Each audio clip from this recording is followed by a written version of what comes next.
Yes, father confirm, it's your boy Foxy P in the building. I like your boy. The chopper of Yam and the fryer of plantain. Yes, 1995, 1999 Gidigbo champion. First Igbo governor of Lagos State. Baba say yes, he can say yes, we fit. Yes, father confirm. Yes, father confirm. It's your top Foxy P in the building. I like your boy. Chopper of Yam and the fryer of plantain, reporting live from Baltimore, Maryland. That's right, it's true. I want to welcome every single person to this wonderful episode of Africa Today show. Ginger. I know you have heard about the T-Bills, Tiwa Savage situation. For me personally, I was thrown off. Because first of all, I'm like, yo, why is T-Bills coming out saying all these kind of things? Tiwa, you went out there, you smashed Don Jazzy, you smashed Dr. Sid, you smashed Two-Face, saying all kinds of things that he was one that brought her up from where she was and put her to the position that she is right now. He put up a picture of when she was just like this young baby, all the way now to where she's a superstar. And in my mind, I'm like, dang, my nigga, like, First of all, if anybody has been in a long-term relationship, you know for a fact it's not just you that brought the baby up. Baby also brought you up. Let's keep it real. A lot of guys want to look at the women that we're with and say, look at you. You were so young. You didn't know anything. I'm the one that upgraded you. Forgetting the fact that she herself upgraded us as well. It's 2 by 2. One shoelace cannot tie itself. It's the two that come together and tie their own mouth. So why would you now put your woman out there? And boom, what did Tiwa do? Tiwa didn't even let that thing just sleep or rest. Boom. The very next day, came out her own video explaining her whole things. Putting this guy's business out in the street, talking about the fact that, look, you never even bought ordinary Pampers. Pampers is what they put diaper, that's nappy, that they give to children. I was like, dang, you didn't even pay for the nappy? So yes, he's out there in the streets, cutting his head 2 times a week. I'm like, damn, my nigga. If you have time to cut your hair 2 times a week, you're not doing any work. You're not working. Because look about it. Bill Gates does not cut his head 2 times a week. Zuckerberg, that owns Facebook, does not cut his head 2 times a week. Even me, myself, look at my hair. This hair has not been cut for almost like 2 months. There's no time to cut hair. What are you doing? Like, you're busy as a grown-ass man. You're busy earning. Either you man work or you're doing hustling work. There's no time for you to sit down and be posing. Let someone now be doing design inside your hair. So I was like, dang, this T-Bills guy. Talking about all kinds of things like, oh, T-Bills owns soap or somebody, 14 for something million, this, that, and the third, whatever. And I came to this conclusion. I was like, look, first of all, whatever God has put together, let no man put asunder. And when they say, whatever God has put together, let no man put asunder, that includes those in that union as well. If you guys have come together under God and say, please, see this our union that we're joining together. Do not go out into the streets at any point in your life, man or woman, and go talk bad about what you guys have put together. It's a beautiful thing when you see that union. They say Eve came from the rib of Adam. Now, I don't know if Tiwa came from the rib of T-Bills, but please believe that God has blessed you guys with a child. Even if one person did bad and went out there and talk nonsense, does not mean that you as the wife need to come up and then say all those kind of things about him. Because think about it now. She said, number 1, T-Bills does not contribute to the family. Number 2, T-Bills is doing cocaine. And when I heard that, I was like, damn, T-Bills a cokehead? He ain't got no money, you cokehead? That's kind of expensive. Because if you think about it, cocaine is not something that's readily available in Nigeria for your consumption. I'll say this right now. I've been in the streets. If you want to be drinking NSC from today till tomorrow till you mud. If you want to drink beer, we had the report of the guy that's 50 years old that in Lagos there, his friends know him as a guy who likes to drink beer. They say this guy is a drunkard. So what did they do? They now said, if you can finish this amount of beer we're going to give you today, you don't have to pay. The guy drank 4 cartons of beer. Each carton of beer has 12 bottles inside. This guy drank the whole 4 carton. As soon as he stood up, took 2 steps, he died. Confirmed. So we know people that like to drink beer. It's available there. You can drink it as much as you want. Whether you want to drink Alomo Bitters, Whether you want to drink all kinds of things is up to you. But cocaine is not readily available. Why? Because number one, Nigerians don't really have that much money. Number two, it's a recreational drug that makes the most money here in the United States or in Europe. So what they use Nigeria for, Nigeria is a landing point. Cocaine is not made in Nigeria. Cocaine and heroin are not made in Nigeria. It's something that you get from either South America or from the poppy seeds and the poppy farms that they have in Afghanistan. So they use Nigeria as a send-off point to be able to now land there. Shout out to my boy Daniel back in the day that we used as a experimental organ. You know, somebody hit us up and said, look, if you have anybody that has American passports, my boy Daniel, him and his mom are fighting. The boy has US passport. His mom went to go and climb on American guys, so she now born him. So we're like, yo, we got this boy that's here, that's looking for a way to escape. We took this boy for experiments. If you see as they wrap that cocaine, they wrap that thing up, they wrap it up tight. It looked like all this orobo. Orobo is bitacola. They wrap that thing up, wrap it. The guy was not dipping it in water and now swallowing. What you're supposed to do, you're supposed to swallow at least like 20 to 50. This guy could not even swallow 2. I said, this boy could lose us money, confirm. Talking about in like the late 90s when boys were in the streets heavy. So for me, I've experienced it in Nigeria. You don't really get that. What you might see in Nigeria, you may not see that many coke heads. You might see people that smoke banana. What is banana? Banana is heroin. That's heroin. Heroin mixed with a couple of things that they used to cut it down a little bit. What you get is not people that just in the corner just yo, what you going? It's not like The Wire or like that's the TV show on HBO. You don't see that. What you see is someone that has a house that's called a banana house. You have a lot of them in Mushin if you live in Lagos. In Mushin, in Isaleko, like right there near Tinubu, there's some houses that are banana houses where people will just go and pay money and they give them enough banana where they can smoke, where they can sniff, where they can shoot up for the whole weekend. Why? Because it's not something that you see that heavily. So when I heard the guy was a cokehead, I was like, dang, Tiwa's a cokehead. But no, Tiwa said she only saw him once. And then we're getting the news from Freeze. Freeze is on air, somebody on radio, in Cool FM or whatever, who said like, yo, T-Bills went and did a blood test and he came out and saying that, yo, motherfucker don't even have any kind of hard drugs in his body. They didn't test for Igbodo. It's not considered a hard drug. It's just a little bit of grass. You smoke it, you go all the way up to where Bob Marley was. So I was not like, wow, you really put this man out there. Because at this point, nobody's going to want to do business with him. Nobody's going to want to talk to him as to like, what can we relate? How can we go to that next level? Nobody's going to, because they're like, look, you're a deadbeat of which Africans are. I will say this. As much as I've found so many African children here in America who say, oh, my dad was never there for me. My mom was one that raised us. You see a lot of like African American women that come out and be like, look, I was with an African man. We had this baby. He was never there for the child or whatever. You have someone like Tyler, the Creator. Tyler, the Creator. Let's Google him. He won a Grammy a couple of years ago. He's an amazing artist, rapper. He has a whole crew out there in California. He'll tell you straight up, like, look, my father is Nigerian, but he was never with my mother and he never supported me. He like made her pregnant and he dipped. Our president right now, President Obama, that's a testimony to that same kind of thing where the father gave the mama belly and dipped. So there's a lot of people here in America who say that. But one thing I've found is that we Africans, we value the family, the family unit. We always, there's always so much.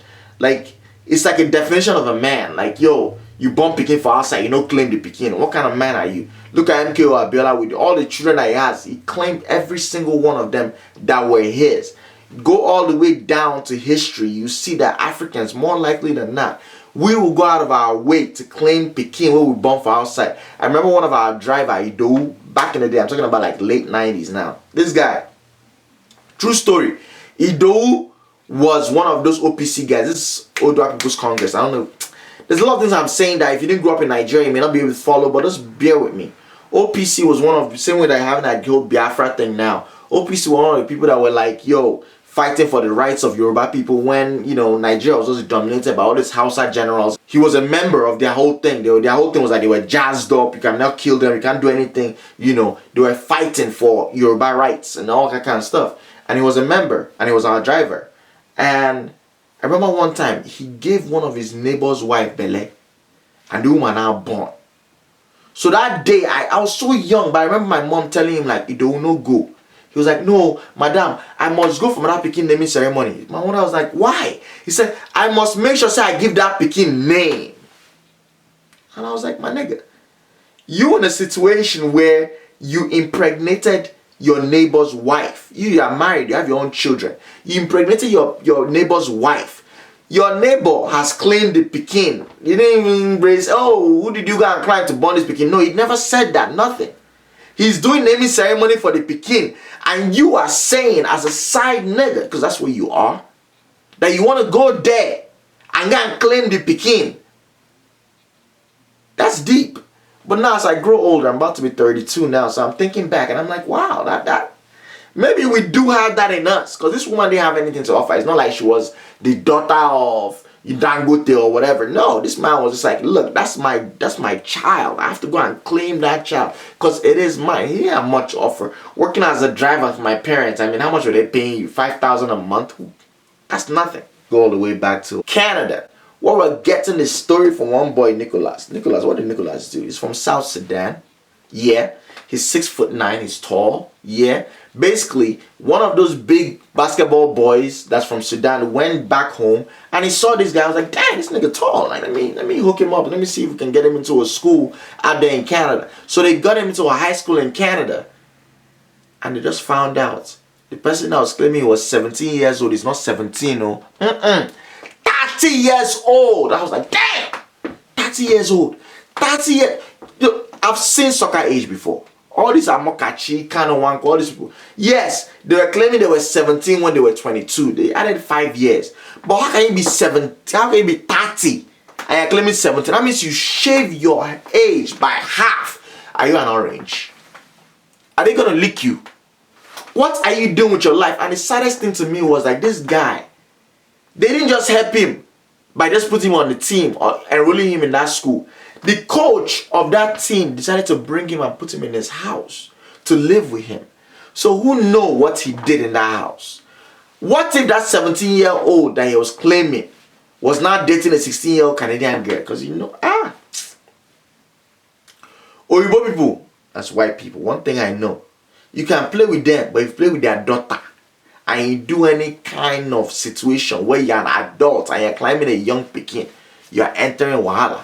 Confirm. We have Mother's Day coming up this next weekend, and it got me thinking. First of all, American Mother's Day is different from Nigerian Mother's Day. Nigerian Mother's Day goes with the British Mother's Day. I don't know why Americans decided to make their Mother's Day different. So I was thinking to myself, I was like, Mother's Day is a big day here in America. If you think about Mother's Day, I did some research. The day that the phone lines are the most busy, it's not on Christmas Day, it's not on Thanksgiving Day, it's on Mother's Day. Why? Because most people are calling. If you think about mothers, mothers are so respected. Think about all the songs you know about mothers. Even Tupac, shout out to Afeni Shakur, R.I.P. Sing song for your mama. Even Boys to Men had a song about their mother. Mama, you know I love you. Hey.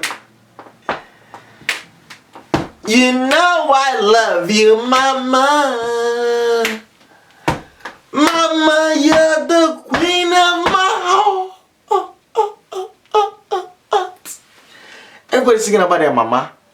Which song about father? Papa was a rolling stone. Where he laid his hat was his home. And what? Useless song for papa. No good song for fathers. Would you be where you are without your father? Think about it now. Mother's Day, they're selling all kind of flowers.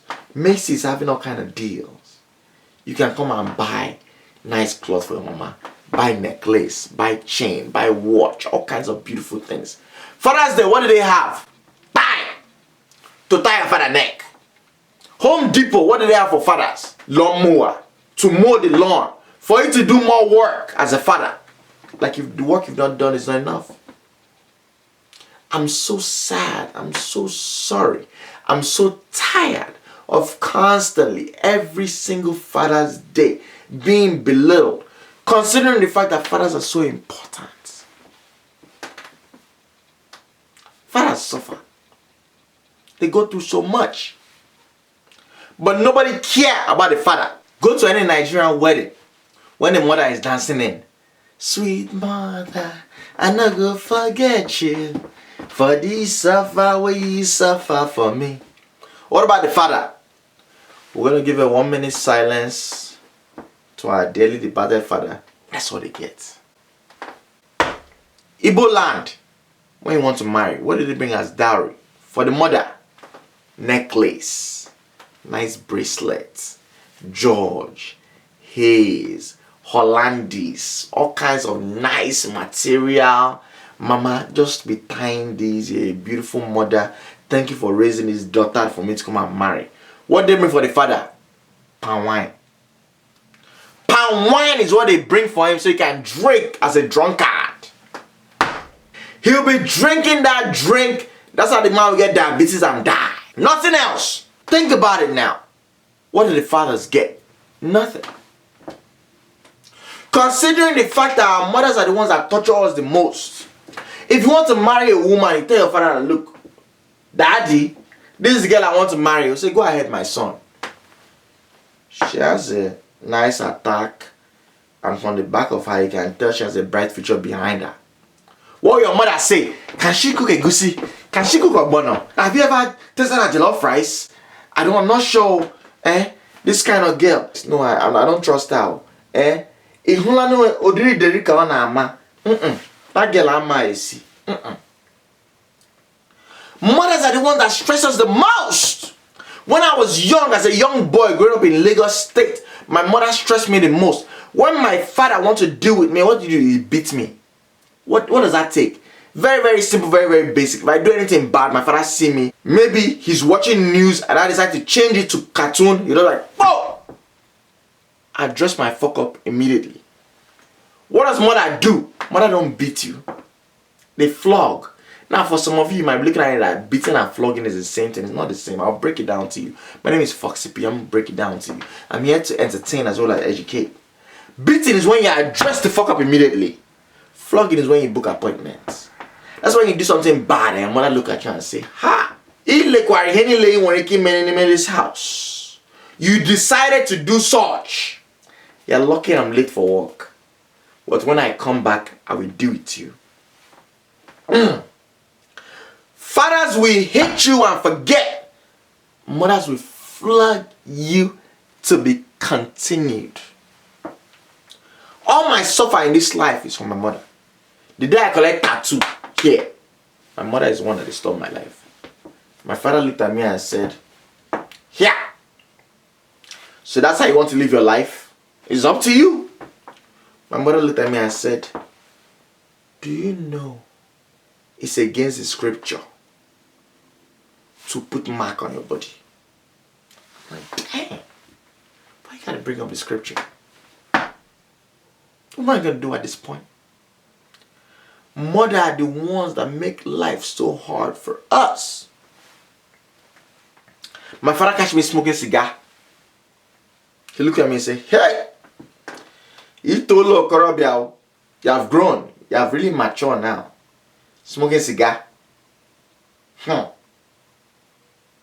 you checked the water in that radiator? Okay, good. Give me my key. Be careful, oh. Cancer kills. The day my mother caught me with cigar, she didn't even catch me face to face. I was outside in the domot of the house. From window, she called me. Ihanye! Ihanye, Chuku! Oh, you want a cigar? You are smoking cigarettes! Help! So everybody in this whole environment and neighborhood will know that I didn't raise you well. You have become like a common tout. Look at you. Smoking cigarettes. Oh, Rotmas. Is this a Morris? How? My own son. No, don't off it. Keep smoking that cigar. Yes. Let me see you. Idiot. You will die young. Ladies and gentlemen, I love my parents to the end of the world. I'm back. I'm just saying all this just to, get you guys going. But appreciate you not die, man. Thank God for our mothers in our life, if our mothers weren't the kind of mothers they were, we would not appreciate the kind of women we have in our life right now. I thank God for my mother every single day of my life, because my mother is a very, very strong woman. In case I have not communicated that to you guys in the past 5-6 years of Africa Today show, you know, my mother is a formidable force. This is a woman who overcame all kinds of adversity. You know, she got married at the age of 21, did not have her first child till she was almost 27. Went through like 3 miscarriages, all kinds of things. People saying all kinds of stuff. My mother was college educated, went to University of Lagos, great as that, great. And my father came from a very poor home, so it was expected of him to just marry any girl in the village. So when she was having problems with having her first child, you know, people in my father's family went and actually found a new wife for him and brought her to township, to Lagos. And my mother always tells me this story, how she came back from market and just saw another woman in the house. And of course she just thought like, oh, this is the new house girl. They were like, oh no, that's the new wife. And my dad came back from work and said, no, I'm already married. I can't marry 2 women. And she was like, don't send this girl back to the village immediately. Like, let her, like, you know, relax and chill and all that kind of stuff. Of which she was monitoring the girl, making sure the girl slept in the parlor. And when my popsy was in bed with her, she padlocked his laps so he cannot stand in the middle of the night. Oh, I want to go and peace and go and do something with her. No, he was not able to, you know. But she was able to overcome those kind of adversities. You know, this is a woman who went to college, and when it was really difficult for her to have a child after those miscarriages, decided to stay home and be a stay-at-home mom and raise me and my brothers. And when it was time for her to get back into the workforce, she looked at it and said, you know what? I'm not going to try to catch up with my mates who I graduated from college with. So I'm going to be an entrepreneur. Started off as a fashion designer, and now she owns her restaurants in Lagos. You know, this is a woman who I would not be in America without her. You know, she was one I told my father when I got admission to University of Buffalo. She was like, look, I don't care how much his tuition is. We have land. Sell the land. My dad was like, no, that land is an investment. She said, no, your son is a better investment. Sell that land and invest in his future. And I thank her for that woman so much. I cannot thank her enough. This is a woman that I've seen has demonstrated crazy. This woman taught me how to read.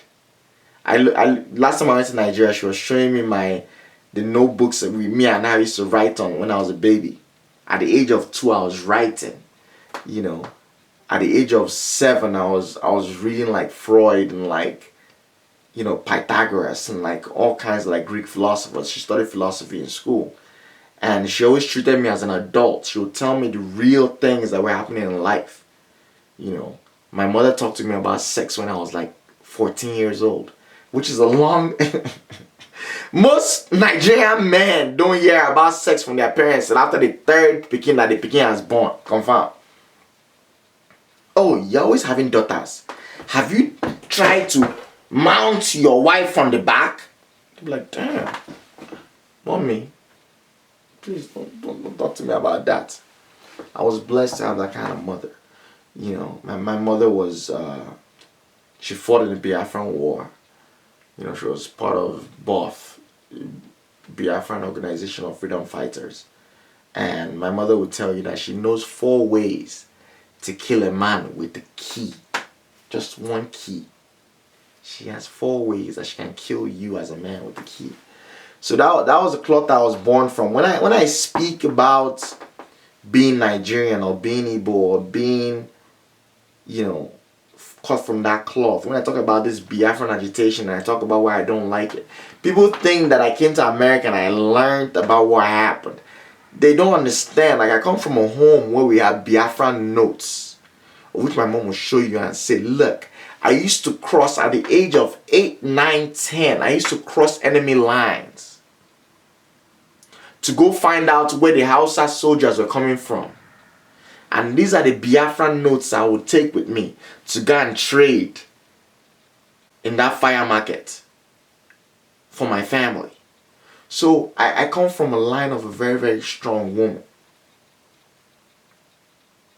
So every time it's Mother's Day, when people are celebrating their mothers, I look at it and I'm like, you don't know the kind of warrior I have behind me. You don't know the kind of warrior I have who inspired me to do more and to do better. When I look at that woman that wakes up at 4 a.m. every single morning and spends 3 hours in prayer. When I think about all the craze my mother showed growing up, I remember one time when we were driving. We're driving on the highway and this one truck driver cut us off. And something from the truck driver's car hit our windscreen and shattered it. My mom drove around and cut that guy off.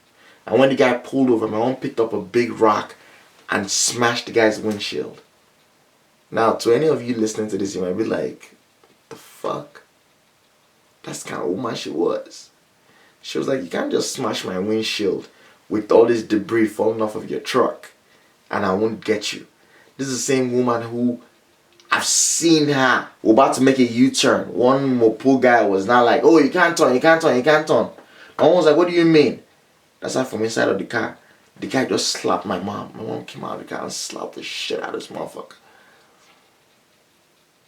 And this is a woman that was driving the car with 2 children. It wasn't like she had any kind of backing or whatever. She just believes in herself that no man can disrespect her on that level, regardless of whatever is going on. I'm talking about in the 90s. This is before feminism even encroached in Ethiopia. I'm not talking about Africa. So when I look at her, I look at a strong female. I look at a strong woman. That's why with every woman in my life, people always come to me and they're like, why are you attracted to difficult women? I say, I'm not attracted to difficult women. I'm attracted to strong women. Women that can stand for themselves regardless. My mother would tell you, she says, I look at my mates, something will happen to them outside, they'll be like calling their husband. And she says, why are you calling your husband? Your husband should be calling you when something happens. I'm like, damn. So, I'm not attracted to difficult women. I'm attracted to strong women. Women of caliber. Women who can stand on their own. So when I look at all these girls that be shaking ass on Instagram, oh, Foxy P follow back. I'm like, my nigga, you're not cut from the same cloth. You don't have that toughness. You don't have that resilience. You don't understand what it means to be a real woman. So shout out to all the real women out there. I know you guys are watching this thing. Hope you guys get inspired by this. My mother is an amazing woman. Amazing woman. God bless her, man. Hope she lives long enough to reap the fruits of her labor. Any good Africa Today show, I got to get emotional. Appreciate you not dying. So my people, this week we don't get question, no. Just an opportunity for you to say something in the comments about your amazing mother or that woman in your life that has been a mother figure. I just felt it would be nice to just see that as we're celebrating Mother's Day. And happy Mother's Day to all the mothers out there. Man, thank you guys so much for your support. Thank you guys for everything that you're making happen in this whole realm of what we're doing. Thank you guys for supporting me heavy. When I told you that, yo, some people want this episode to be shorter, you're like, yo, let's go longer. This one is almost 40 minutes. Hope you guys enjoy it. Man, I take care, man. And as I talk whenever I end this show. Anything we know that in a Voltron. And when in doubt, suck that breast. Ginger.